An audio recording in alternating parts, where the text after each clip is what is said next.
দৃষ্টি প্রতিবন্ধী শহীদুল চাচার হাতের নিপুণ ছোঁয়ায় সুন্দর সুন্দর জিনিস তৈরি করা দেখলে আপনি সত্যিই মুগ্ধ হবেন। তিনি চোখে না দেখেও এমন সুন্দর সুন্দর জিনিস তৈরি করেন যা সত্যিই অবাক করার মতো। আজ তিনি আমাদের একটি মগ তৈরি করে দেখাবেন। কিভাবে একটি মগ তৈরি করতে হয় তার সম্পূর্ণ প্রসেস এই ভিডিওতে আমরা দেখার চেষ্টা করব। আর এমন ইন্টারেস্টিং ভিডিও পেতে পেজটি ফলো করে সাথেই থাকুন। ঠিক যখন দিন দেবো ঠিক তখন আসবে, ইনশাল্লাহ পাই যাবে।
আসসালামু আলাইকুম কাকা।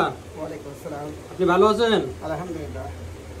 আচ্ছা কাকা, আপনি কি চোখে একদম কম দেখেন নাকি? 100 কি বড় দেখতে পারেন, 100 খুব হালকা দেখতে পারেন, কোনো রকম 100 কি একদম দেখতে পারেন না, 100 কি কম দেখেন? জি, ডান চোখটা একটু দেখতে পাই, বাম চোখটা আমরা দেখতে পাই। আচ্ছা, এই না দেখতে পেয়েও এত সুন্দর জিনিস তৈরি করলেন আপনি? এটা আল্লাহ পাকের দক্ষতা, আল্লাহ পাকের রহমত।